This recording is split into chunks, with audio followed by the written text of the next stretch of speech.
worship you, Lord God.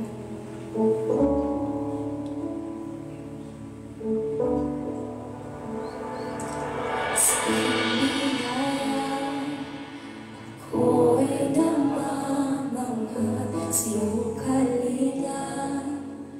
Panganib ay di banda sa pag-ibig mo. Laging ligtas ang puso.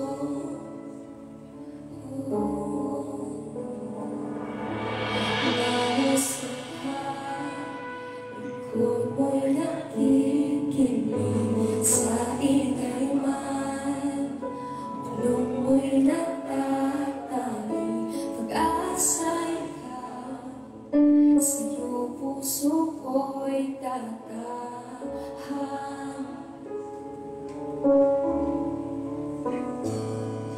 Ang mula ng puso ko ay nahanap sa iyo, Kristo. Pangalan mo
Kalakuan sa'yo lamang.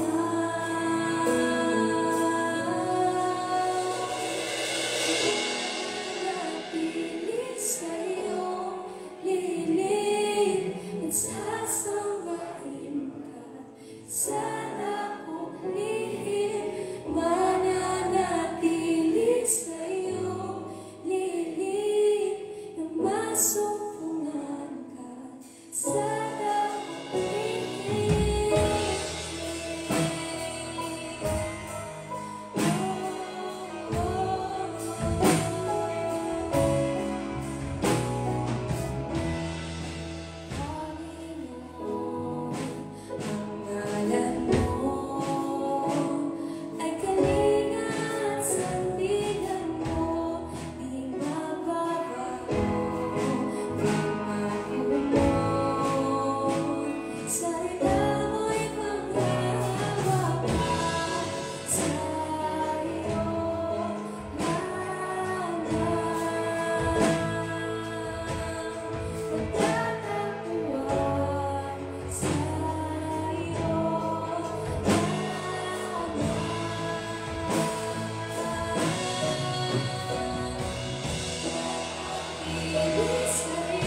Jesus, hallelujah. Worship you, Lord God. Tuloy tayong lumapit sa Panginoon. Tuloy natin isuko sa Kanya ano ang mga nalalaman sa bago mo. Ano ang mga pagsubok. Ano ang mga dinarating ng bawat isa. Mga alitan, mga hindi pagkakaintindihan, mga sakit na ating nararanasan. Patuloy natin isuko sa ating Panginoon sa pagkakas. Hindi kaya ng ating sapat na lakas.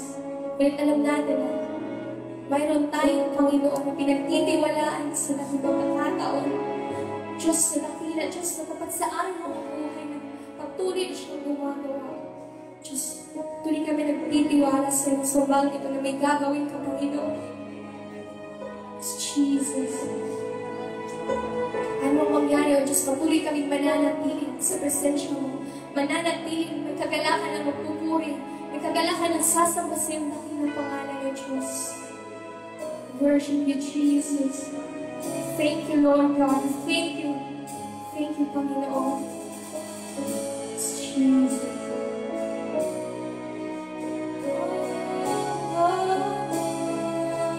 Ang papuri ko tayo sa iyo. Ang papuri ko'y hangin sa iyo. Sa'yo lamang iniaalay. Panginoon, ang puso ko'y sa'yo mapakailanman. Ang papuri ko'y tanging sa'yo, sa'yo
Yes, Lord God. Thank you, Lord God, sa umaga nito. Tanggapin mo, Diyos, ang aming mga papuri, ang aming pagsamba, ang aming mga puso, ang aming mga buhay, Panginoon. Pinupuri ka namin sa makapangyarihang pangalan ng Jesus na aming Panginoon. Amen.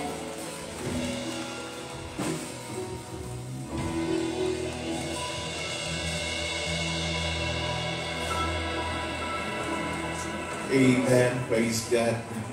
Palakpakan natin ang Panginoon sa umagang ito.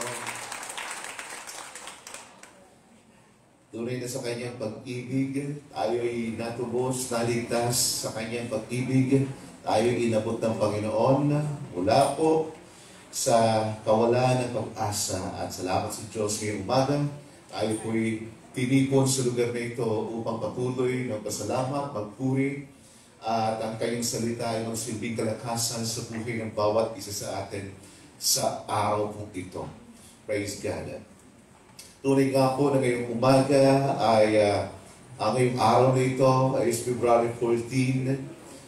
Yung ilan ho ay tinatanggal sa kalendaryo 14 at pinalitan ng ECQ. And praise God, narito tayo ngayong umaga upang patuloy na magpasalamat sa Panginoon. Hindi hadlang sa atin ang petsa sa kung ano ang nangyayari sa daigdig. Mas higit na mahalaga sa atin yung pag-ibig ng Panginoon na Kanyang ipinadama sa atin at tayo'y mananatili sa Kanya lamang. Ano man ang mangyari, ano man ang mga nakaraan sa buhay natin, ang napakaganda ngayon, mayroong Panginoon na ito, patuloy na gumagawa, patuloy na kumikilos sa buhay ng bawat isa sa atin. Ngayon po umaga, napakagandang pag-usapan ng pag-ibig. Minsan ito ay pinag-uusapan sa pananaw ng daigdig. At halos ito ay kusang dumarating sa buhay ng tao. Subalit minsan hindi natin lubos na maabot ng ating isipan yung pag-ibig na ipinadama ng Diyos sa atin. Kaya napakahalaga sa loob ng church. Kaya maaaring ako ngayong umaga ay nag-share about doon sa pag-ibig ng sanlibutan ito, ng daigdig na ito. Subalit mas higit na mahalaga sa iglesia ito na makita ho natin yung pag-ibig ng Panginoon. Bakit po? Kapag ka naunawaan at naranasan natin ang pagmamahal ng Diyos, tiyak na itutuwid niya din maging yung pag-ibig o pagmamahal na meron ho tayo. Sapagkat kapag hindi ho natin lubos na naunawaan at naranasan ang pag-ibig ng Panginoon, yung pag-ibig na meron mo tayo, kagaya ng ating pong naibahagi nung nakaraang linggo, ito ay sakop ng kasalanan. Okay? Subalit yung pag-ibig na mula sa Diyos, ito po ay pag-ibig na nag-uugat sa kabanalan ng Diyos. Yung pag-ibig na meron ng bawat isa sa atin, ito ay nagmumula sa ating likas na pagiging makasalanan. Kaya limitado yung pag-ibig na ito. At hanggat hindi natin nararanasan ang lubos na pag-ibig na mula sa Diyos, hindi rin natin maaaring extend yung pag-ibig na mula sa Kanya. Hindi rin maitutuwid yung pag-ibig na meron tayo na nag-uugat sa ating likas na makasalanan bilang tao. Ngayon pong umaga, tingnan ho natin yung epekto ng pag-ibig ng Diyos sa atin. Tayo po'y manalangin sa Panginoon. Tunay nga po, O Diyos na makapangyarihan, ngayon pong umaga kami, O Diyos, patuloy na magpapasalamat sa iyo. Patuloy kang itataas. Dahilan sa iyong pagmamahal, kami po'y naligtas. Dahilan, Panginoon, sa iyong habag at biyaya, kami yung inabot. At ang iyong anak ay iyong isinugo sa krus ng Kalbaryo upang ang kahatulan na para sa amin ay kanyang natanggap. Salamat po dahil ang iyong salita ay nagsasabi na ang kabayaran ng kasalanan ay kamatayan. Subalit ang kamatayan ito ay tinanggap ni Jesucristo sa krus. At doon mo na ipakita ang iyong labis-labis na pag-ibig sa atin. Balutin mo kami, O Diyos, ng iyong pagmamahal, ng iyong pag-ibig sa umagang ito. Turuan mo kaming umibig ng naaayon sa iyong salita. Bagamat meron po kami, O Diyos, na natural na sangkap ng pag-ibig, subalit maging ito man ay nakorap ng kasalanan. Ngayon pong umaga, dalangin mo namin na pag-ibig na mula sa iyo ang higit na magibabaw sa bawat isa. Iparanas mo nga po ito, Diyos, ayon sa kapahayagan ng iyong salita sa umaga po ito. And I pray, Lord, na sino man ay may mga sugat ang kalooban. Dawa po ang iyong pagmamahal, ang magkaloob ng kagalingan at pagsasayos. Sino man o Diyos ang nasa panahon ngayon ng karamdamang spiritual, I pray, O God, na ngayong umaga, itong salita mo, salita na nagpapagaling. Why I pray, O Diyos, na patuloy na siyang tumabot sa buhay ng bawat isa sa amin. Dalangin mo namin ang kagalakan, kapayapaan, at pag-ibig na mula sa iyo, na higit na magibabaw. Amang banal, patuloy ka namin itataas. At lalong-lalo na iyong anak na si Jesus, na tunay na iyong inihayag, na lahat ng tuhod ay lulog sa Kanya, lahat ng labi magsasabi na siya ang Panginoon sa ikararangal mo, Amang Banal. Lord, salamat po at hayaan mo na sa araw na ito, patuloy ka po makarangalan na itaas. Purihin ka po, Ama. Ito pong aming dalangin sa pangalan ni Jesus na aming Panginoon. Amen. So the effect of God's love, no? Napakahalagang makita ho natin yung naging epekto nito sa atin. Naging epekto sa sangkatauhan ng pag-ibig ng Diyos na siyang nagpabago ng takbo ng daigdig. Nagpabago sa buhay ng napakarami. Dahil sa pagmamahal na ito ng Panginoon. Ngayon, itong pag-ibig na ito ng Diyos, ito po'y nahahayag sa bawat isa. At ito po'y pinag-uutos ng Panginoon sa atin. No? Ipinag-uutos maging sa iglesia, sa church. Sa Colossians chapter 3, verse 14 to 16, ganito po ang sinasabi ni Apostle Paul na kaya isinulat sa mga taga-Colossians. Okay?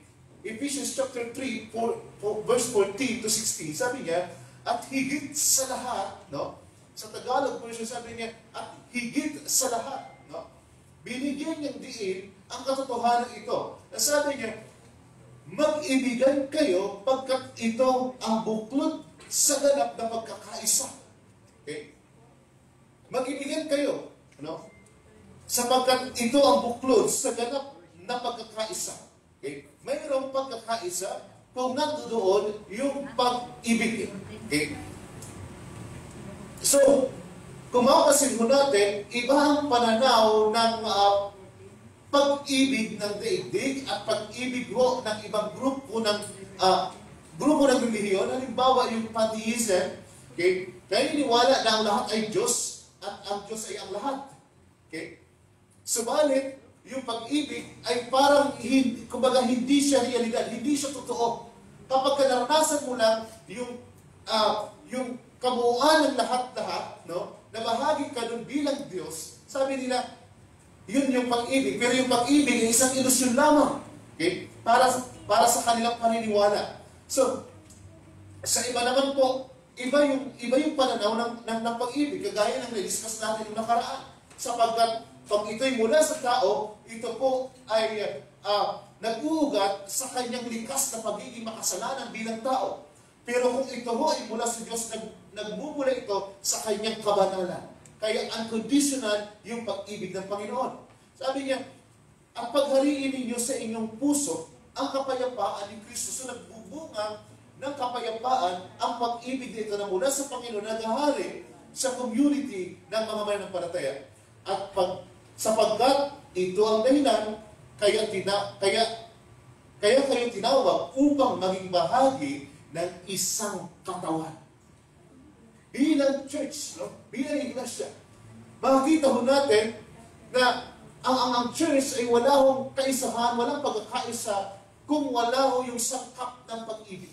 At sa kahit na anumang relasyon, kung wala ho yung sangkap ng pag-ibig, ito ho ay hindi magkakasundo. Okay? At ang makikita palagi ng bawat isa ay yung kakulangan ng bawat isa. Na pagka hindi na punuan, nandun yung palagi yung pagtatampo, nandun yung palaging galit, nandun yung inis sa bawat kamali ang nagagawa. At wala akong pagkakaisa, no, sa anumang relasyon. Subalit kung ang pag-ibig na ito ay naghahari, no? Yung pag-ibig na mula sa Panginoon, nandun yung pag-uunawaan, nandun yung kapunuan sa anumang pagkukulang sa isa't isa. So, sa verse 16, sabi dyan, no? Although exclusive para sa church, ang sulat ito ni Apostle Paul, no? Sabi dyan, ang mga salita ni Kristo ay itanim ninyong mabuti sa inyong isip. Bakit po ganito yung sinabi ni Paul? Sapagkat wala tayong ibang pamantayan ng pag-ibig na kanyang sinasabi, kundi yung pag-ibig ni Jesus. No? Ano sabi ng Panginoon? Sabi niya, kumbaga, taga na kayo ngayon, mga alagad ko kung kayo ay nag-iibigan. Okay? So, sinabi ito ng Panginoong Jesus. No? Kaya sinabi ng Apostle Paul na ang mga salita ni Kristo itanim ninyong mabuti sa inyong isip. Mga kapatid, ang dami ho nating mababasa, lalong-lalong bawat isa sa atin na mayroong social media, idinidiscuss kung ano ang pag-ibig, ano ang pagmamahal. Kahit isang motivational speaker, kahit isang motivational preacher, ay maaaring magkamali sa kanyang paliwanag patungkol sa pag-ibig. Kung hindi ho ito nakabatay mismo sa sinabi ng Panginoong Jesus, na walang tayong ibang batayan ito, walang ibang batayan kundi mismo ang kanyang salita. At sabi niya, magpaalalahanan kayo at magturuan ng buong kaalaman, umawit kayo ng mga salmo, ng mga himno at mga awiting espiritual na may pagpapasalamat sa Diyos. Ito yung puso ng isang mananampalataya, no? Na nagmamahal sa Panginoon. Mayroong kagalakang sumamba. Mayroong kagalakang umawit ng pagpupuri sa Panginoon. No? Hindi ho nahahati ang kanyang puso sa kung anumang bagay. Pagdating sa loob ng church, talagang mga worship song, inaawit. Pagdating sa labas, talagang kung ano-anong mga awitin na maaring kantahin. No? Subalit, tatanong natin, ito po'y bunga ng pag-ibig na mula sa Panginoon. So, ngayong umaga, makita natin ang totoong pag-ibig na mula sa Diyos na naging dahilan upang magkaroon ng pag-asa ang mga tao sa pamamagitan ng kanyang kapahayagan ng pag-ibig, no? Ng pag-ibig ng Diyos. Makita ho natin ang katotohanan, makita ho natin na tayo ho ay nagkaroon ng pag-asa dahil sa pag-ibig ng Panginoon. No? Dahil sa pag-ibig ng Diyos, nagkaroon tayo ng pag-asa. Bawat isa sa atin ay naging hopeless ho tayo. No? Hopeless sapagkat hindi ho natin alam yung ating patutunguhan. Hopeless sapagkat kamatayan yung nag-aantay ho sa atin. Subalit dahil sa pag-ibig ng Panginoon, eto mayroong Kristo yung sinugo para sa atin upang bigyan tayo ng pag-asa. So, hopeless ho tayo sapagkat nandun palagi yung masamang balita na nag-aantay ho sa atin. Halos ng mga nakaraang taon, nakaraang mga araw, palagi mayroong masamang balita na binabalita ang telebisyon. Pero minsan parang walang solusyon na sinasabi patungkol ho dito. Ang Word of God ay meron din sinasabi masamang balita. Ang masamang balita, sapagkat ang kabayaran ng kasalanan ay kamatayan. No? Sino ho bang matutuwa? Sino ho bang matutuwa ng kabayaran ng kasalanan ay kamatayan? Hindi ho tayo mamalagay sapagkat alam ho natin na tayo ay makasalanan. Okay? Walang sino man na matutuwa. Alam mo natin yung realidad na tayo ay makasalanan, nagkasala laban sa Diyos. Kung ang kabayaran ng kasalanan ay kamatayan, anong nag-aantay sa atin ngayon? Sino maaaring mag-rescue sa atin? Sino maaaring umabot sa atin? Sino ang aasahan natin? Hindi relihiyon? Hindi ang mabuting gawa na meron ka? Ngayon, nasabi ng Word of God na karugtong na sinabi ito, no? Sapagkat ang kabayaran ng kasalanan ay kamatayan. Ngunit ang kaloob ng Diyos ay buhay na walang hanggan. Makita mo natin yung comparison. Mayroong kamatayan doon sa kasalanan at mayroong namang buhay. Saan? Okay? Sabi ng Word of God,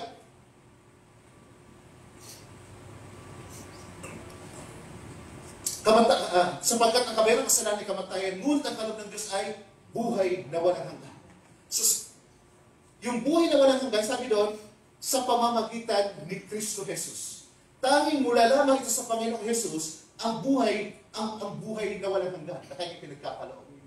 Sino po sa atin ang naniniwala na pagkatapos ng buhay dito sa daigdig, mayroon bang another life na darating? Sino mo naniniwala sa atin na pagkatapos mong mamatay sa daigdig, yun na lang yung hangganan mo? Kung ganun nga ang kalagayan, huwag ka nang gumawa ng mabuting bagay. Gawin mo lang kung anong gusto mo. Pero kung naniniwala ka na mayroon pong life after death, at yun yung mas matindi, no? Yun yung dapat na masigit na pinaghahandaan ng karamihan. Subalit tingnan mo natin, nahayag ang pag-ibig ng Diyos sa atin. Nahayag ang pagmamahal ng Diyos sa atin, na tayo ay kanyang inabot. Dahil sa kanyang habag, dahil sa kanyang pagmamahal. No? At ngayong umaga unawain natin yung pag-ibig ng Diyos na malayong malayo sa pag-ibig na meron mo tayo. Ibang-ibang pag-ibig ng Diyos kaysa sa pagmamahal na meron mo tayo. Minsan, kapag hindi talaga natin naunawaan ang pag-ibig ng Diyos mula sa kanyang salita, no? Mula ho dito sa Word of God, kapag hindi ho natin ito naunawaan, okay? Maaaring ang ating pag-ibig ay saklaw pa din ng kasalanan. Maaaring yung pagmamahal na meron ka, saklaw pa rin ng kasalanan. Bakit ito nasabi natin? Makasariling pag-ibig ang meron ho tayo. Nakasentro pa rin sa atin. Yung magbibinipisyo pa rin tayo. Yung ating iniisip.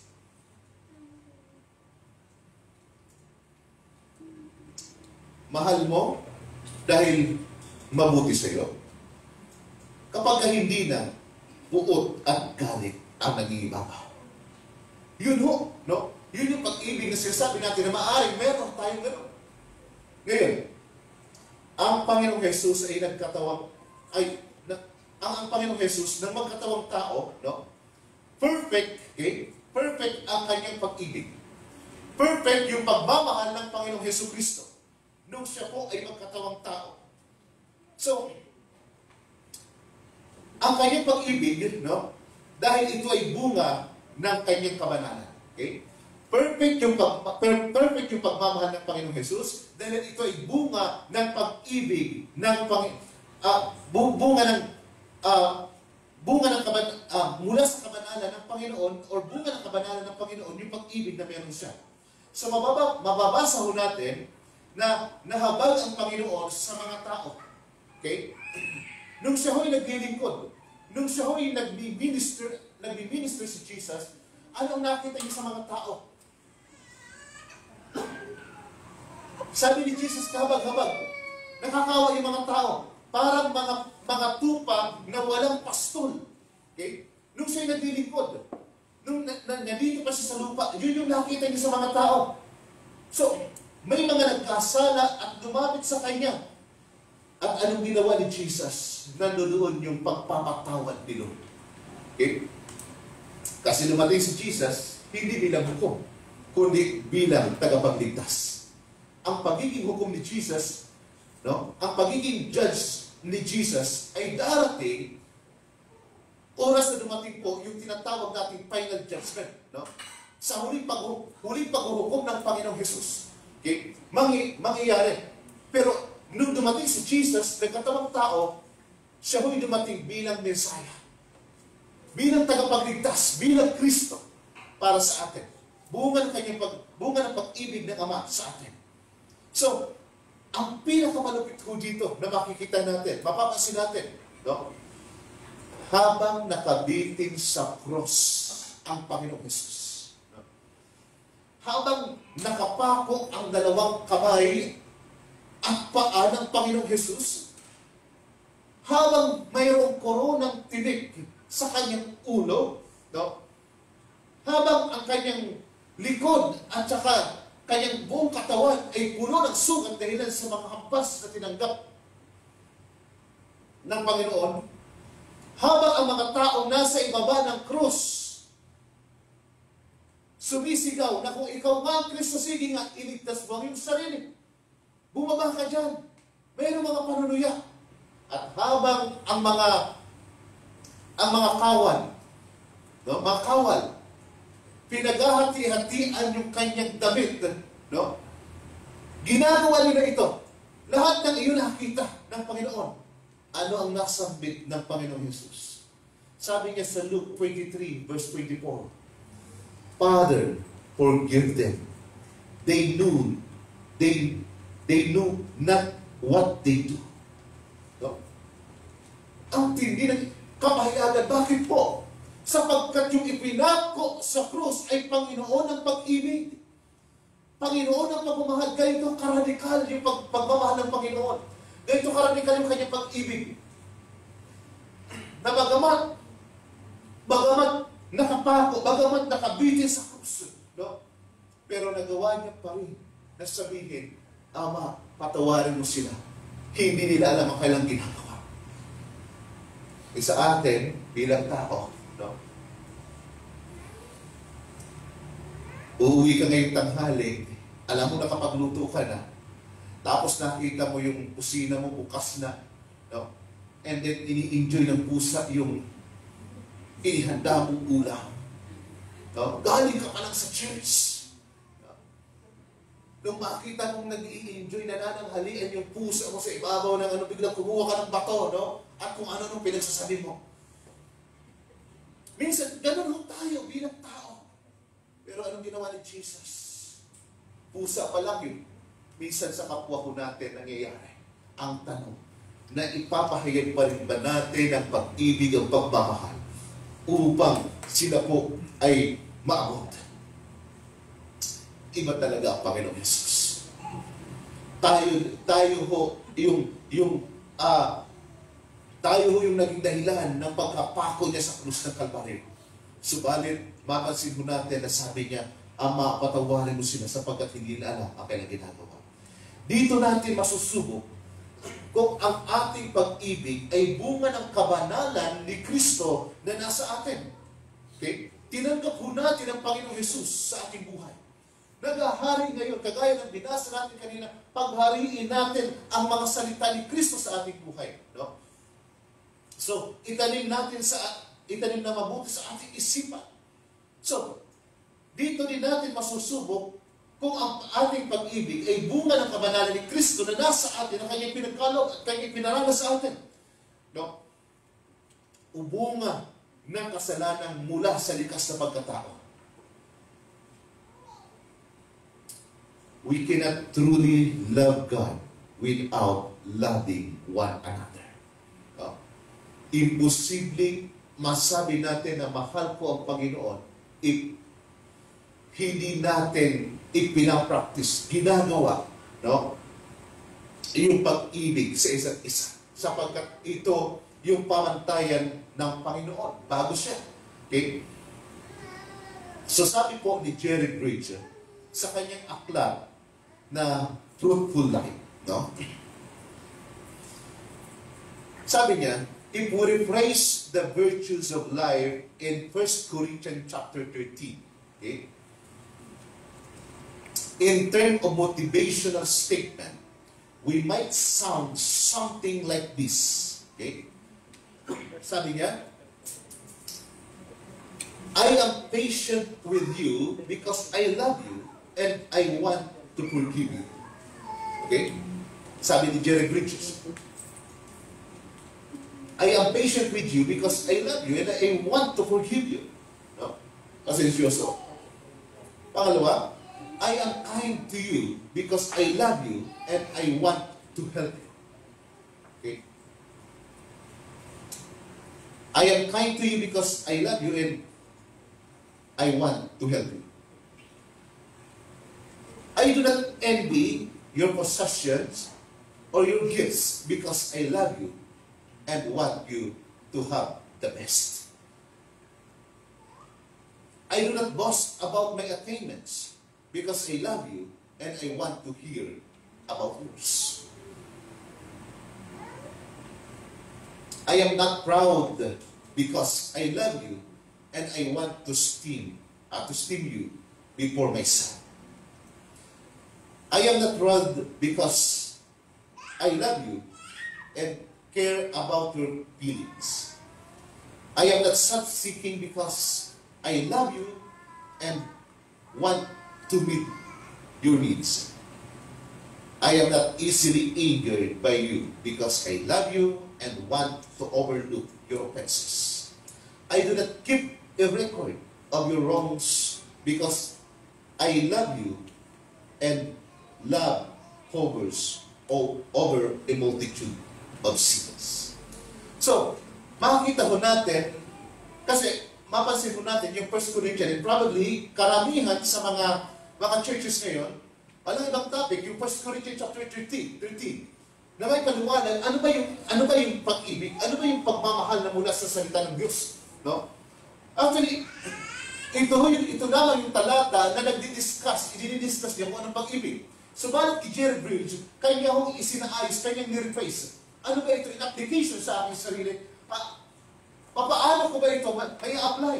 So dito ho ipinakita, no? Ipinakita ni Jerry Bridge yung pag-ibig in application sa ating kapwa, sa ating church, sa ating community, sa ating trabaho na ginagalawan hanggat mayroong tao. Okay? Yung pag-ibig po, ito ho'y katangian ng Diyos mula po sa Old Testament at maging sa New Testament. Okay? Mula sa Old Testament at saka sa New Testament, ito ho'y mula sa Diyos. So, sa Exodus chapter 34, verse 6 to 7, no? Exodus chapter 34, verse 6 to 7, sabi ho ng Panginoon kay Moses, sapagkat that time, ayaw na samahan ng Panginoon, o ayaw nang samahan ni Yahweh, yung mga Israelita. Bakit po? Sapagkat grabe ho, yung kanilang katigasan ng puso, katigasan ng kanilang isipan. Halos ayaw na silang samahan ng Panginoon.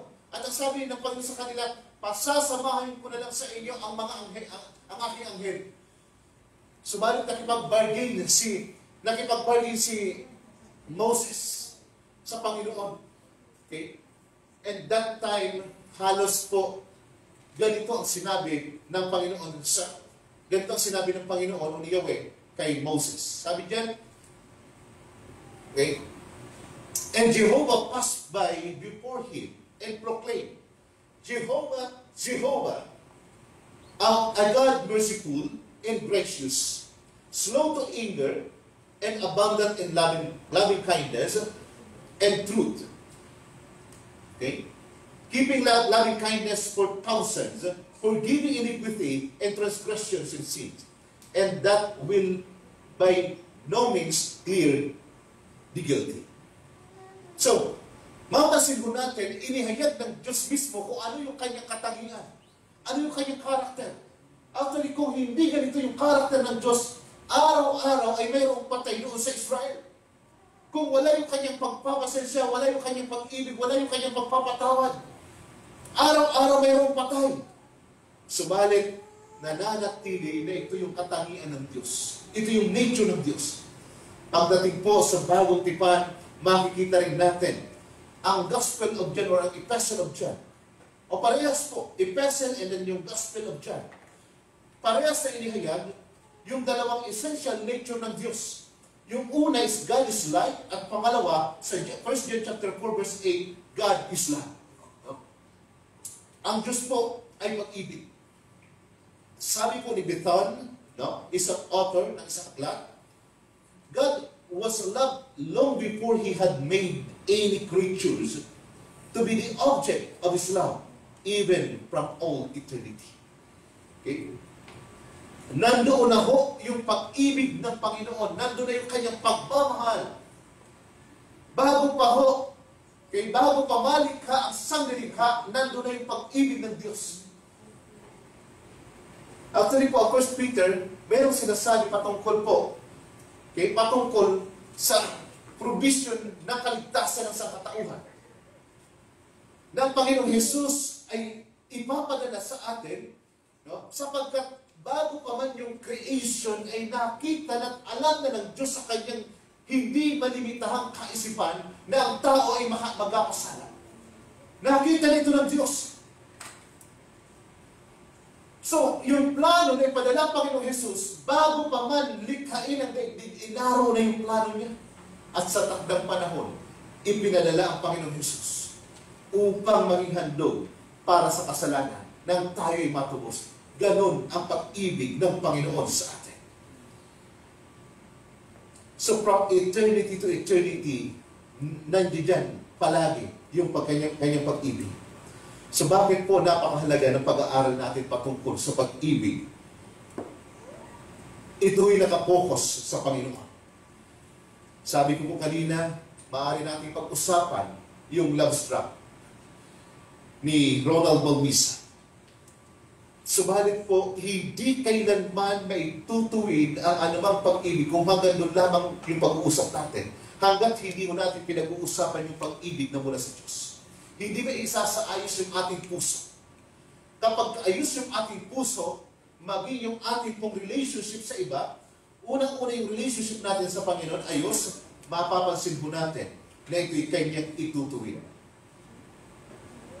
So tingnan mo natin ngayong umaga, no? Ang mga katotohanan ito. May 3 bahagi lamang tayong pag-aaralan. So yung una, God's love teaches to love whatever it costs. No? God's love teaches to love whatever it costs.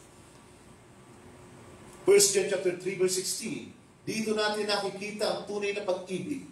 Inialay ni Kristo ang kanyang buhay dahil sa atin. Dapat din natin ialay ang ating buhay sa mga kapatid. Mapapansin natin ay pinakita ng talata, ang tunay na pag-ibig ay walang ibang halimbawa, tanging si Hesus Kristo. Okay? Papaanong inihayag ng Panginoon yung kanyang pag-ibig? Sa pamamagitan ng paghahandog. Okay? Sa pamamagitan ng kanyang paghahandog ng kanyang buhay. Doon nahayag ang pag-ibig ng Panginoon. Hindi lamang ito pinag-uusapan. Hindi lamang ito isang kwento, kundi isang kaganapan, isang pangyayari. Mayroon pong action na ginawa ang Panginoon para masabi niya na ito, mahal ko kayo. Sa paanong paraan, inialay ni Kristo ang kanyang buhay dahil sa atin. At yung kanyang kasunod na sinabi, sabi ni John the Beloved, actually, ito yung mga huling sulat ni John. No? And probably, yung epistle of John, ay naisulat ni John, okay? Naisulat ni John, probably nasa island of Patmos. Although sinasabi ng karamihan ng mga scholars, yung Book of Revelation, yung pinakahuling aklat na kanyang sinulat. Pero may naman nagsasabi na yung Epistle of John, naisulat niya pa rin sa island of Patmos upang palakasin, patatagin ang mga mananampalataya. At halos wala nang ibang nasasabi si John, patungkol sa pag-ibig ng Panginoon, although may mga defense siyang ginawa, laban doon sa mga nagtuturo ng mga huwad na paniniwala noong panahon niya. Okay? At kabilang na niya sa mga huwad na paniniwala na kanyang itinuil, yung tinatawag natin Gnostic, no? Docetism. At yung Docetism ho yun, ay may pinagkaparehas ng turo ni Eliseo Soriano na si Hesus Kristo ay Diyos at hindi tao. Okay? At nung nakaraan nga lang po, siya ay kinuha ng Panginoon. So, pansinin po natin na halos karamihan na sinasabi ni John, no, sa kanyang epistle. Na Diyos ay pag-ibig, no? And yung application, sabi diyan, dapat din natin ialay ang ating buhay dahil sa mga kapatid. So, sa pamamagitan ng paghahandog ng kanyang sariling buhay, no, tayo po ay natubos at nagkaroon ng tiyak na kaligtasan. No? Sabihin mo siya, tiyak ang kaligtasan natin. Hindi ito parang basta ka lang parang tumayak ka sa sugal na hindi mo alam kung mananalo ka o hindi. Kay Kristo pala yung tiyak ang panalo. Hinahamon din tayo ni John na gawin din ang maisakripisyo natin ang ating sarili, bunga ng pag-ibig na ating tinanggap mula sa Diyos, upang maging matatag ang pananampalataya ng iba at dumating ang panahon na sila naman ay maglingkod sa Diyos. Nais ng Panginoon ang bawat isa sa atin ay maging matatag. Nais ng Panginoon dumating ang panahon na bawat isa sa atin ay naglilingkod sa Kanya. Okay? Kaya napakahalaga, nandoon yung tiyaga, nandoon yung pag-aaral, nandoon yung pagpapaalala, nandoon yung saway. Okay? Bahagi mo ito ng pag-ibig na meron mo tayo. sa ating kapwa mananampalataya. Sa verse 17, ipinakita ang application ng sacrificial love natin sa iba. No? Sabi ng talata, kapag nakita ng sinumang may kaya sa buhay, ang kanyang kapatid na nangangailangan, at hindi niya ito tinulungan, paano niya masasabing siya'y umiibig sa Diyos? So actually, ito passage na ito, iisang takbo lang ng passage. Ipinakita ni John paano yung application. Okay? Paano yung application ng pag-ibig, ng pagsakripisyo, no? Na mayroong pag-ibig para sa iba. So, number one, na mapapansin ho natin, ipinakita niya, kasi nung panahon na yun, unumahin ho natin, marami talagang Kristiyanong naghihirap. Okay? Nung isinulat ito ni John, bakit po? May mga Kristiyanong nabilanggo yung kanilang mga magulang at naiwan yung mga anak. May mga nabalo dahil ng pinagpapatay, dahil sa pag-uusig. May mga Kristiyanong patago-tago na lang, okay? Dahil sa nalantad na sila ay Kristiyano. So, inuusig ho sila, hinahabol ho sila. Ngayon, ang daming mga Kristiyano naghihirap ng panahon na yun. Kaya sabi ni John, no? Sabi ni John, sa talata ito, kapag nakita ng sino mang may kaya sa buhay ng kanyang kapatid na nangangailangan at hindi niya ito tinulungan, paano niya masasabing siya'y umiibig sa Diyos? So, unang-una, mayroong kinalaman sa material. No? Yung walang kakayanan, nandun yung pagtulong sa iba. Subalit, mapapansin din po natin na kanya itong inihayag sa mga taga-Macedonia. 2 Corinthians chapter 8, verse 2 to 3. Sabi ko ng talata, out of the most severe trials, their overflowing joy and their extreme poverty welled up in rich generosity. For I testify that they give as much as they were able and even beyond their ability. Kung mapapansin po natin dito sa passage, dito sa talata ito, yung mga taga-Macedonian church, dinaanan din po sila ng bagyo. Dinaanan din po sila ng matinding pagsubok. Mayroong pag-uusig din, pero mayroon silang kagalakan nag-uumapaw sa kanilang puso upang i-extend yung kanilang tulong sa iba. Sa ibang mga mananampalataya, may kahirapan din silang pinagdadaanan, pero nandoon yung kanilang pagtulong sa ibang mga kapatid sa iglesia. Ang Macedonian Church ay pinagpapastoran ni Timothy. Okay? Sabi ni Paul, for I testify that they gave as much as they were able and even beyond their ability. Okay? Mas higit pa sa kanilang kakayanan, yung kanilang ipinagkaloob. Okay? So, paano nangyayari yun? Kumbaga talagang kakainin lang nila, ibibigay pa nila doon sa mga ibang mga churches. Eh sa atin po, halos dito po, nung nakaranas tayo ng bagyo, no? May mga ibang mga church na nagpadala ng tulong po sa atin. At na-experience po natin ito. Bagamat sila man ay dinaanan, pero halos nagawa pa rin ng tumulong. So actually, ganun po ang Christian community. Nasa panahon ako ngayon ng kalakasan, okay, ikaw ang bibigyan ko. Na nasa panahon ng kahinaan. Nasa panahon ka ng kawalan ngayon, okay, narito ako.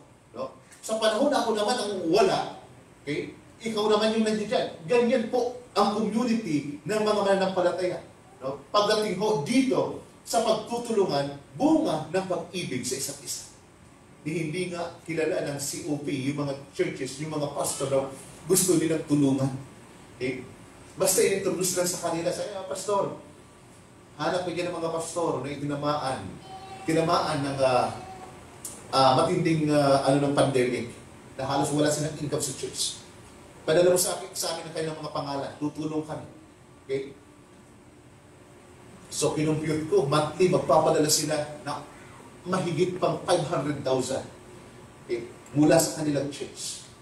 So, sabi ng ilan, maliit lang ng bahagi yan. Yun, huwag na natin pag-usapan kung malaki o maliit sa kanila. Kasi nandun yung kanilang pagtulong, kinalaman nila o hindi. Sa atin po bilang mga mananampalataya, sinasabi ko minsan, may mga pagkakataon ng tingin natin, nawalan tayo at naloko tayo. Minsan sa Fatima, mayroong pumunta, no? Katatapos ng service, tuwang-tuwa yung mga kapatiran. biglang may nag-aantay sa labas.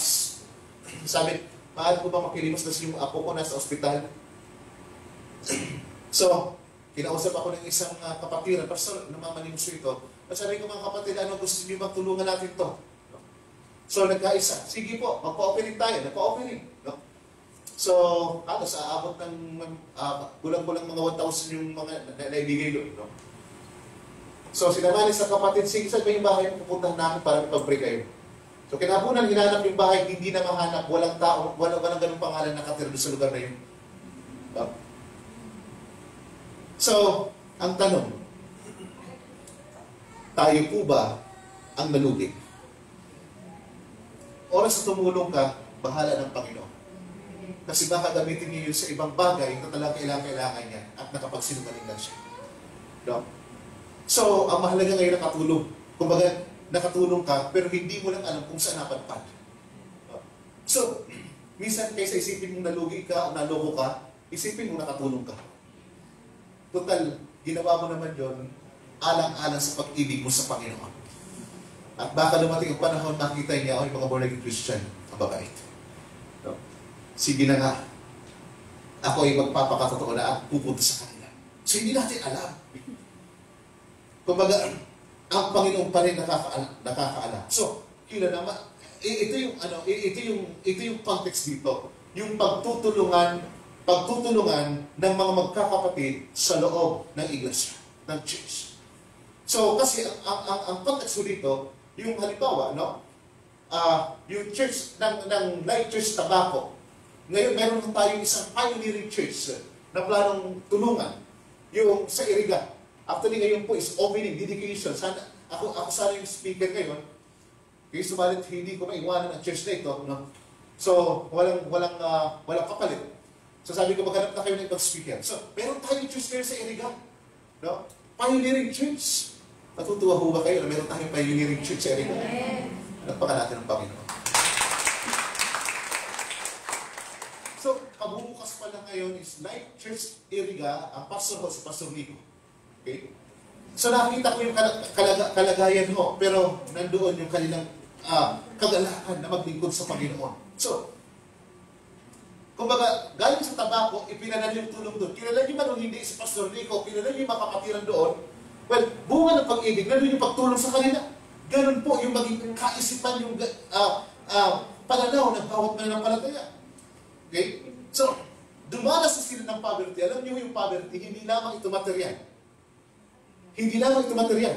Na pwede natin mai-express sa iba yung ating tulong. Okay? Ito ho'y maaaring spiritual. Nakahirapan. Mayroon mga kapatiran na dumaranas sa kahirapan spiritually, nasa panahon ka ngayon ng kalakasan, ikaw yung maaaring tumulong sa kanila, ikaw pwedeng manalangin sa kanila. No? Ikaw pwedeng magbigay ng advice sa kanila. Darating din ang panahon, hindi mo alam kung kailan yung panahon na kahinaan mo. No? At sila naman ang tutulong sa iyo. Okay? Naunawaan ho natin. So, ganun ho, kapag umiiral ang pag-ibig, kapag umiiral ang pagmamahal sa isa't isa na mula sa Panginoon, okay, nandoon ang pagtutulungan. Sino man nahulog sa pagkakasala, okay, malakas ako ngayon, tutulungan kita ngayon. Okay? Dumating ang panahon na ako yung dumating na sa puntong ganon, ikaw nasa panahon ng kalakasan, ikaw may mas malawak na kaunawaan, no? ng pag-ibig ng Panginoon, ikaw naman ang lalapit sa akin para tulungan ako. Yun ho, yung community ng mga believer. Ito ho yung epekto, no? Epekto ng pag-ibig ng Panginoon. Tinuturuan mo tayo, no? Na umibig, anuman ang maging kapalit dito. Tiyakin lamang natin na ito'y pag-ibig sa Panginoon. No? Mula sa Panginoon. Kasi kung maling pag-ibig, maaaring marami kang isakripisyo. No? Kung maling pag-ibig, ang dami kang isakripisyo, pero wala ka namang patutunguhan. Yun yung pinakamahirap. No? Parang kang nag-iipon ng savings, hulog ka ng hulog ng tigo 1,500. Hindi mo alam, mayroon palang napakaraming mga anay doon sa loob na inaantay lang, ihulog mo yung mga malulutong na 1,000 mo. No? Nung binuksan mo, tuwang-tuwa ka, wala ka nang nakita. No? kundi pira-piraso. Buti na kung pira-piraso, naging lupa lahat. So, napakahalaga po, no? Napakahalaga na yung pag-ibig na ito, alamin mo natin, hindi mula sa Panginoon. Pangalawa, God's love teaches to love in order to forgive. God's love teaches to love in order to forgive. Sabi ko na 1 John chapter 4, verse 9 to 11, this is how God showed His love among us. He sent His one and only Son into the world that we might live through Him. This is love. Not that we love God, but that He loved us and sent His Son as an atoning sacrifice for our sins.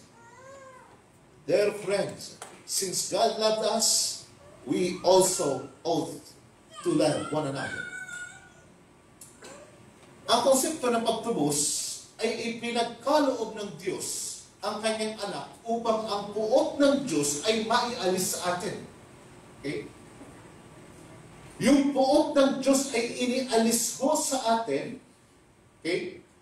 Dahilan sa handog, okay? Dahilan sa kanyang handog na walang iba kundi si Jesucristo. Ang kabayaran ng kasalanan ay kamatayan, ngunit ang kamatayan iyon ay tinanggap ni Kristo na yung kamatayan na yun, yun yung puot ng Diyos na dapat tayo po ang tumanggap. Subalit po, makikita natin maliwanag mula dito sa salita ng Diyos, no? Na inialis ko sa atin at tinanggap tayo ng Panginoong Jesus. No? O tinanggap ng Panginoong Jesus yung kahatulan. So ito ay nagresulta ng kapatawaran. No? Nagresulta ho ng kapatawaran yung pag-ibig ng Diyos sa atin. Sabi po uli ni Jerry Bridges sa kanyang aklat. Okay? Sabi niya, God's justice required that our sin be punished. And forgiveness was impossible as long as justice was unsatisfied. So God gave His Son in order that He might forgive us. He forgave at great cost to His Son. Mayroong hustisya ang Panginoon. Okay? Mayroong justice. At ang justice ng Panginoon, walang ibang sinasabi. Dahil sa ating kasalanan, dapat tayong mamatay. Yun ho yung justice ng Panginoon. Okay? Mayroong kaparusahan. Pero anong ginawa ng Panginoon sa atin? Nangibabaw yung kanyang pag-ibig dahilan mayroong nagbayad para sa atin. Okay? Imposible yung justice, no? Imposible po yung kabayaran, kapatawaran sa kasalanan kung hindi mo matutugunan yung hinihingi ng hustisya. No? Subalit mismo ang Diyos ang gumawa ng kaparaanan upang tayo mapatawad. At ang kapatawaran na ito ay napakatinding kaloob sa atin ng Panginoon. Tingnan po natin, okay? Yung katotohanan. Do we love one another enough to forgive each other with or without apologies for wrong done to us? Madalas, ito yung concept sa atin, konsepto natin bilang tao. Okay? Halimbawa, balikan po natin yung isang kaso noong New Year na nabalitang-balita ho sa social media, maging sa media ho natin. Sa sobrang inis, galit, sama ng loob ng magulang, at lumabas sa unang inisyal na investigasyon is nag-rape yung kanyang anak. Okay? Ang sama ng kanyang loob, sa sobrang sama ng kanyang loob, talagang humingi ng tulong na itong mga tao ito ay maipakulong. Okay? Sa sobrang sama ng loob.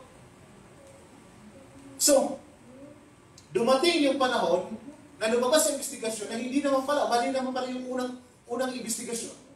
Okay? Pero nandoon pa rin yung sama ng loob. Bakit po? Minsan kasi, kapag kami nangyari sa atin, number one, na may hinahanap tayo. No? May hinahanap tayo. Sino ang may kasalanan? At sino man ang may kasalanan, sino man ang may kasalanan, ang number one na gusto nating makita is mapanagot ang nagkasala. Yun yung justisya ng daigdig. Okay? Yun yung justice ng daigdig. May mga pagkakataon na hanggat hindi mo nabayaran ang kahuli-hulihang bahagi na iyong pagkakasala, walang forgiveness. O minsan na pagbayaran ng tao sa kulungan yung kanyang nagawang pagkakasala, nandun pa rin yung sama ng loob. No? Wala hong forgiveness. Dumating yung panahon na halos yung isang kaso ng isang massacre sa Pilipinas, Visconti Massacre, dumating yung time na halos talaga ipinaglaban ng tatay yung kaso. No? So, hindi dumating sa kanyang isipan at wala rin ako sa lugar na magsabi sa kanya na magpatawad ka. No? Kasi sarili niyang pakiramdam yun eh. Okay? Mahirap sabihin mo doon sa tao. Okay? Kumbaga, dumating yung panahon na yung tatay inabot na ng kamatayan, hindi niya pa nakamit yung justice ng daigdig. Napawalang sala yung ikinukonsider ng mga suspect. Okay? Napawalang sala yung mga sinasabing kriminal. Sapagkat po, tingnan ho natin yung justice ng Panginoon, justice sa daigdig, no? Tingnan ho natin yung pamamaraan ng daigdig. So sa atin bilang tao, okay, mapapatawad kita kung mababayaran mo lahat. Pero hindi kita mapapatawad at hindi mo nagagawa. As Christian, napakahalaga na nangingibabaw pa rin yung pag-ibig, pag-unawa, nandun yung forgiveness. Nandun yung forgiveness. Although may mga pagkakataon na may mga bagay na hindi na maaaring ibalik. Okay? Pero nangingibabaw pa rin yung pagpapatawad. Kasi dito inihalintulad ng Panginoon yung nagkautang ng 5 milyon at 500,000, no? So, ipinagbilanggo yung nagkautang sa kanya ng mababang halaga, samantala yung nagkautang ng napakalaki ay pinalaya.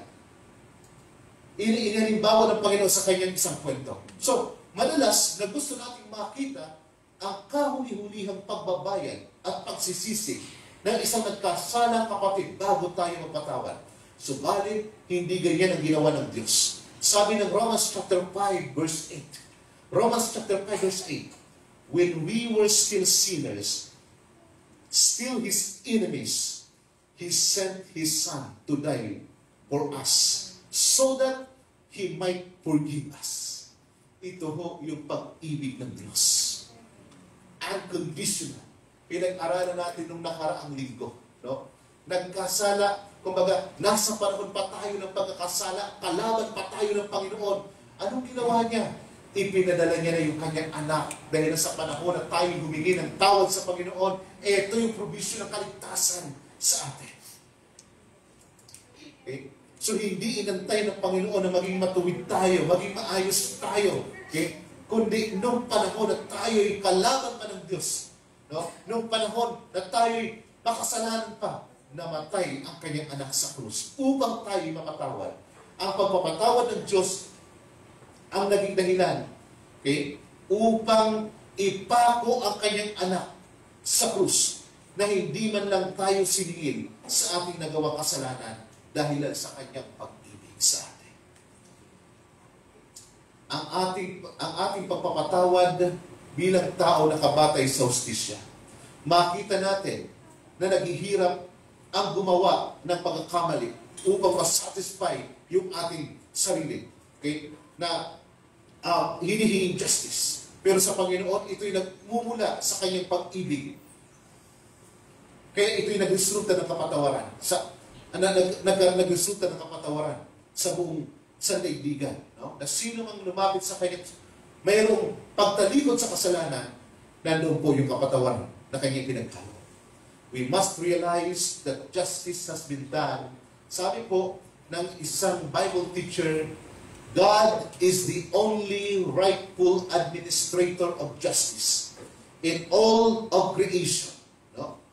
God is the only rightful administrator of justice in all creation. And His justice has been satisfied in order to forgive our brothers, we must be satisfied with God's justice and forgo the satisfaction of our own.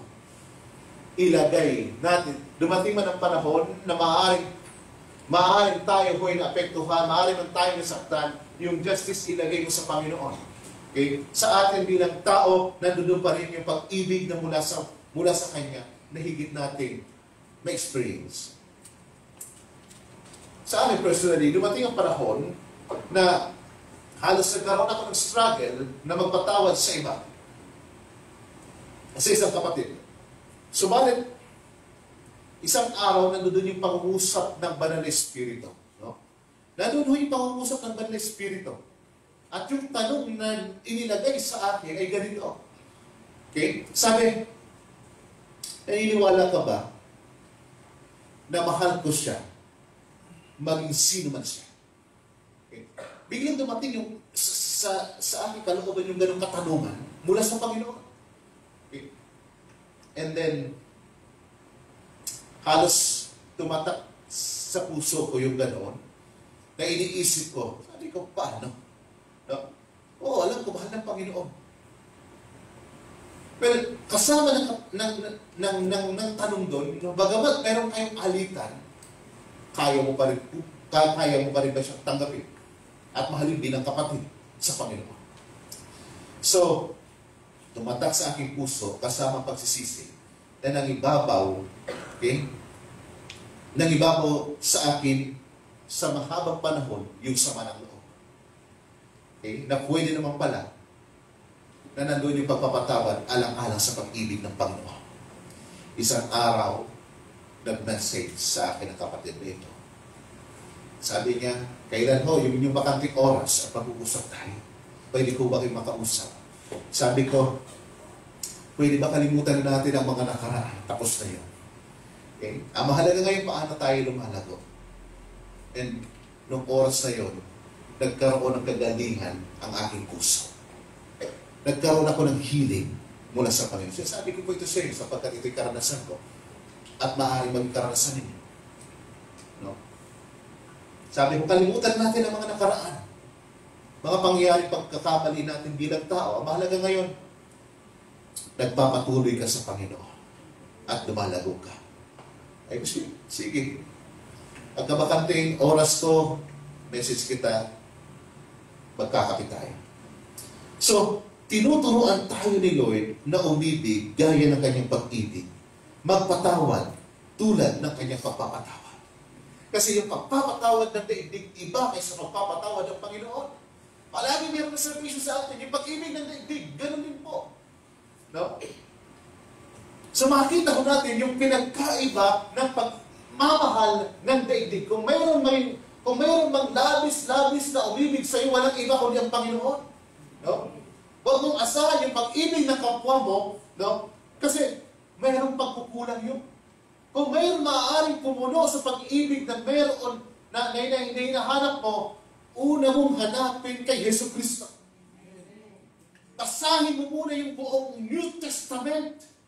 No? Bago ka pumasok sa anumang relasyon. No? Sabihin mo sa iyong sarili, babasahin ko ang buong New Testament. Okay? Kung hindi mo pa nababasa ang buong New Testament, huwag ka muna pumasok. Kasi dito mo makikita kung anong tunay na pag-ibig ng Panginoon. Patuloy ka maghahanap. At tuwing masasaktan ka, darating ang panahon na parang nawalan ka ng kung ano. Na parang nawala na sa iyong Panginoon. Minsan kapati ang Panginoon, hindi nadamay. Diba? Hindi nagpapatuloy pa. Mahalaga maunawaan mo natin ang katotohanan ito. Okay. Si Lord lang makapupuno sa lahat. This forgiving aspect of love enables us to be patient with one another and live at peace with one another. It enables us to deal gently with each other, even when we are sinned against. If we are to grow in the grace of love, we must be ready to forgive, even at great cost. No? Kung tayo lumalago sa pag-ibig ng Panginoon, kasama din dito na tayo po ay maging handa na magpatawa.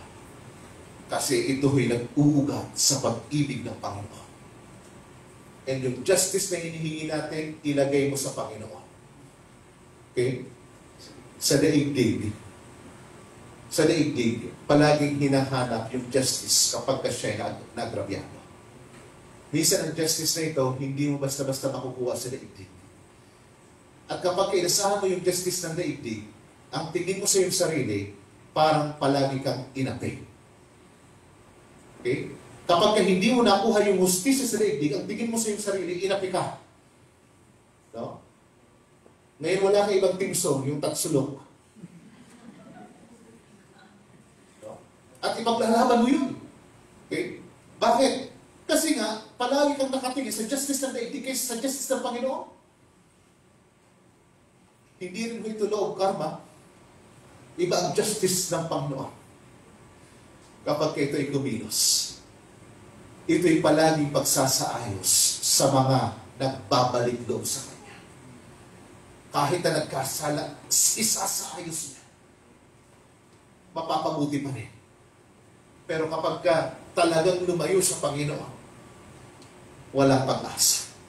Talagang mararanasan niya yung puro justisya na mula sa Panginoon.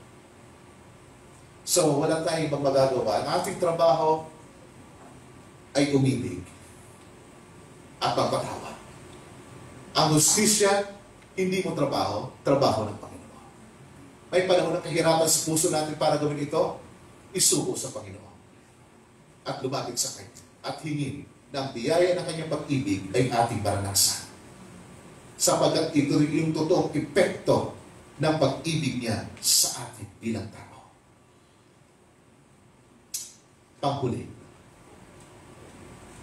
God's love teaches us to love one another. Okay? God's love teaches to love one another. Ito mismo ang nagtuturo sa atin upang ibigin natin ang isa't isa. Bunga ng pag-ibig ni Kristo sa atin. Kaya napakahalaga, lagi mo sinasabi, unang unawain natin at maranasan natin ang pag-ibig ng Panginoon. Okay? Yun yung number one na dapat natin ma-experience. Okay? Sabi sa 1 Peter chapter 1 verse 22, love one another deeply from the heart. Okay? Seeing ye have purified your soul in your obedience to the truth, unto unfeigned love of the brethren, love one another from the heart fervently. Yung context ng passage, nasa panahon din sila ng persecution. Okay? Nasa panahon din po sila ng persecution. Inihayag po dito ni Apostle Peter, ito yung unang sulat ni Pedro, sapagkat sa kalawang sulat niya, yun po yung pinakahuli, at alam niya na magiging hangganan ng buhay niya, mas matindi yung persecution. Dito ho, nag-uumpisa pa lang yung pag-uusig nung isulat niya ito. Pero isinulat niya bilang paalala sa mga kapatiran, na bagamat naghihirap sila, bagamat sila inuusig, kanino sila aasa? Kanino sila kukuha ng lakas? Unang-una sa Panginoon. Pero bilang mga magkakapatid, sabi ni Pedro, no? Sabi ni Pastor Pedro, love one another deeply from the heart. Ipinag-utos. Sapagkat mayroong kahirapang pinagdadaanan yung mga magkakapatid. Alam nyo, sa loob ng tahanan, bagamat minsan may hindi pinagkakaunawaan yung mga magkakapatid, yung mga magulang sa anak, kapag dumating sa punto na magkaroon sila ng pagsubok, sila po ay nagkakaisa. Okay? May panahon, nandun yung kanilang pagkakaisa. Bakit po? Sapagkat mayroon silang kinakaharap na matinding pagsubok sa kanyang buhay. Kung sila magkakawatak-watak pa, tapos mayroong pagsubok mula sa labas na dumating sa kanila, anong mangyayari sa kanila? Talaga walang mangyayari maganda.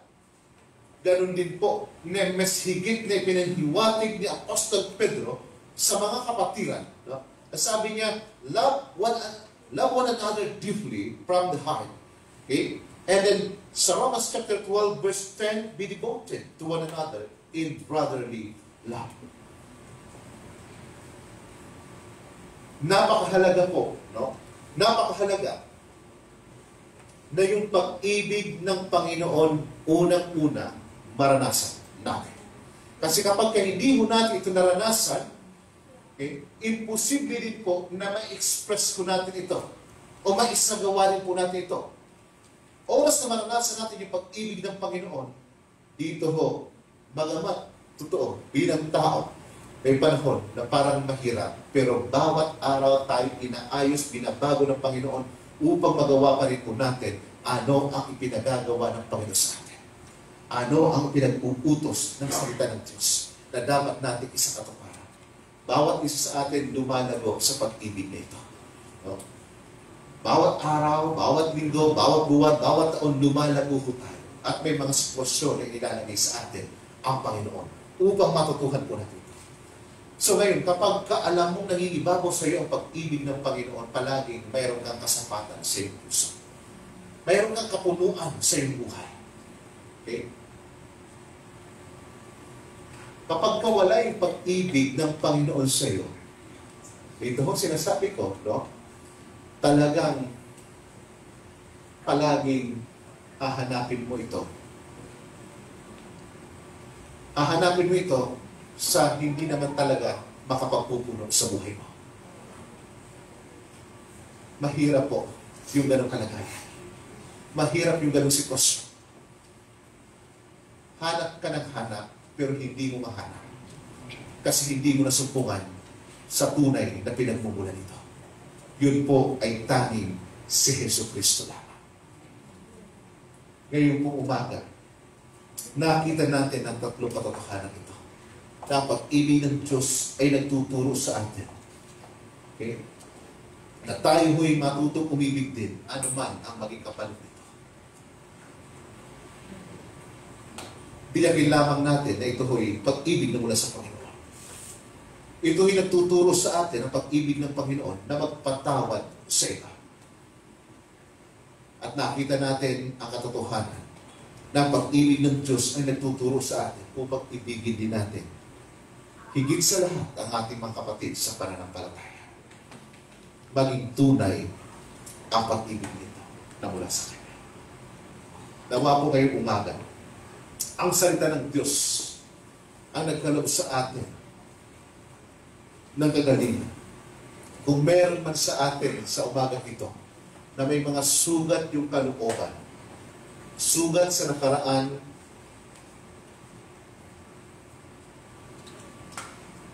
mga sakit, kirot, ang kagalingan ay pagkakalob ng Panginoon. Bunga ng kanyang pag-ibig. Sugat dahil sa mga relasyon na maaaring hindi natuloy, mga relationship na nasira dahil sa imperfect nga yung pag-ibig na meron tayo. Mga panahon na ayaw na natin pang sumubok at mapatawad. Ngayong umaga, masusumpungan lamang natin ito kay Jesucristo na siyang pinagmumulan ng tunay na pag-ibig. Maaaring sa ating pamilya, mayroon din tayong hinahanap na parang hindi na wala at pagkatapos nandun yung sinisisi natin yung iba. May mga anak na nandun na sinisisi nila kailang magulang sapagkat hindi na iparanas sa kanila yung pag-ibig na kailang gusto maranasan. May mga magulang na nag-aantay ng pag-ibig mula sa kailang mga anak pero parang hindi na makita.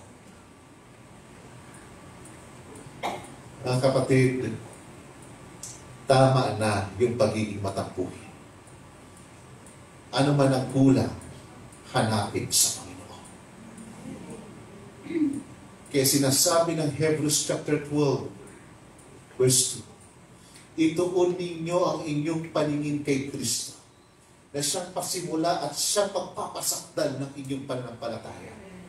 Sapagkat sa Kanya lamang magmumula ang tunay na pag-ibig na hinahanap. Lahat po tayo ito ngayon. Atin pong ibukas ang ating puso sa Panginoon. Ibukas natin ang ating puso sa Kanya. Ngayong umaga, maaaring meron mang mga kirot sa ating damdamin, sa ating kalooban. May mga bagay na hindi natin magawa at nalilimitahan tayo dahil kapos din tayo sa pag-ibig na maaaring ang ganun lang tayo sa alam nating pag-ibig. Subalit ngayon nakita natin ang Diyos ay Diyos ng pag-ibig. Inabot ka tayo sa panahon na tayo makasalanan. Namatay si Kristo ng panahon na tayo ay wala pang ginagawang kabutihan. Ngayon pong umaga, ang sino mang nagnanais ng kagalingan sa kanyang puso ay maaaring makaranas ng kagalingan mula sa Panginoon. Tayo pong natin imuko. Tayo mananalangin sa Panginoon. Sa ating pagyuko, sa habang nakapigit ang ating mga mata, maging sa mga kapatid natin, kasama natin online, maaaring ang iyong puso ay mayroong nangangailangan ng kagalingan. Mayroong kirot. Mayroong ka pang inaasahan, subalit hindi mo mahanap sa kapwa mo, sa iba. At ngayon, nandoon yung labis na pagod at hirap ng iyong kalooban. Kung nais mo ngayon ng kagalingan, hingin natin sa Panginoon ng kagalingan. May mga panahon na gusto mong gumaling at palagi mong hinahanap sa maling lugar at maling tao. At hindi mo pa nararanasan ang kagalingan mula sa Panginoon. Habang na kayo po, tayo nakapigit ang ating mata, maaari mo itaas ang iyong kamay kung nais mo ng kagalingan sa iyong puso ngayon. Tama nga nagdanais ng kagalingan ng kalooban. Maaaring kirot sa kalooban mula sa inyong tahanan. Kasi patuloy na nandun yung pag-asa mo. At hinihingi mo na pupuluan ka ng mga taong malapit sa iyo. Subalit ngayon ang mga hinanakit, ang mga sama ng loob, mga tambo, pag-asa sa mga tao na may kahinaan din. Hingin natin ngayong umaga sa Panginoon na palitan ito ng pag-ibig na mula sa Kanya.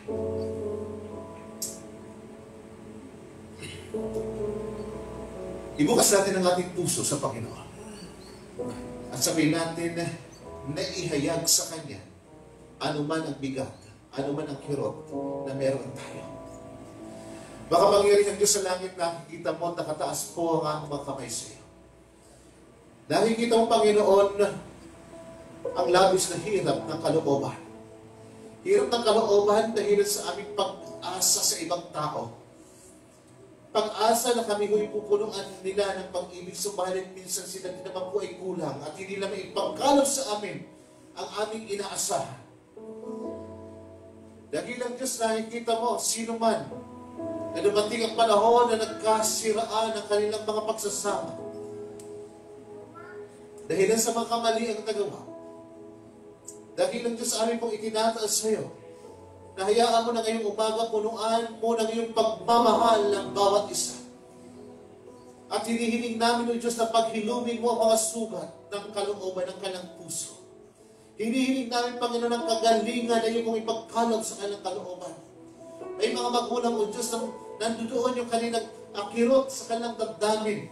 Dahil meron silang inaasahan sa kanilang mga anak at hindi nila makita. I pray, Lord, na makita nila ang hindi nila makita sa kanilang anak, makita nila sa iyo, Panginoong Jesus, ngayong umaga. At sino mang mga anak, Panginoon, ngayon na ang humihingi ng Diyos ng kagalingan sa kanilang puso dahil sa nais lang makita yung pagmamahal ng kanilang magulang na hindi sila mapunuan. Nawa ngayong umaga, paggalingin mo po sila, Panginoon, na makita nila na tunay na makapagpupuno sa kanilang tangi ang pag-ibig ni Jesus na inialay mo sa krus ng Kalbaryo. Na bagaman siya'y Diyos nagkatawang tao. At sa panahon na siya'y nakabiti sa krus, kanyang nasabi, ang mamatawarin mo sila, Lord, turuan mo na magpatawad maging mga kabantahan ito, Diyos. Lord, I pray na sino man ang mga nasaktan Bunga ng pagkakamali ng iba. Tunay nga po, Diyos, tulungan mo kami nang makita mo namin, ikaw ang gumagawa. Ang hustisya mo, Diyos, ang pagkatiwalaan mo namin. At turuan mo kami na umibig. Turuan mo kami magmahal, Panginoon. Kagaya ng iyong pagmamahal, O Diyos. Lord, mayroon man pong mga relationship na nasira. At dumating man ang panahon na nagkalimutan. Dumating man ang panahon na tuluyan ng namatay ang mga pagsasamahan. Ngayong umaga, O Diyos, dalangin po namin na yung muling i-restore. At hayaan mo nga po, O Diyos, na makita po namin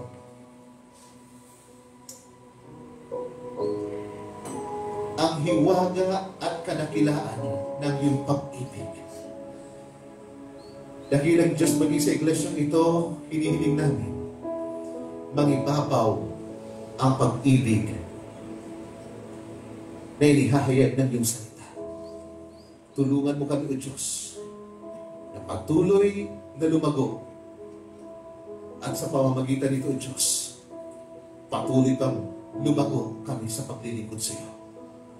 Amang Banal, salamat dahil ang patuloy mo kami hinuhubog. Salamat din po, Diyos, sa kagalingan ngayong umaga. Salamat sa pagpapatawad. Lord, forgive us maging sa aming mga nagawang pagkakasala na nakasakit sa iyo, Panginoon. Tulungan mo kami ngayong umaga, O Diyos, na patuloy na lumakan ayon sa iyong katuwiran, kabanalan. Amang Banal, patuloy po kami nagpapasalamat dahil ngayong umaga, iyong inabot ang bawat isa. Tunay na kagalingan, iyo mo pinagkaloob. Papaghulunin mo ang anumang mga sila sa pangkalan ni Jesus. Salamat po, Ama. Tunay na patuloy kami magpupuri. Magpapasalamat sa katapatan at kadakilaan. Pagpalain mo ang bawat isa. Ito pong aming dalangin sa pangkalan ni Jesus. Amen. Amen.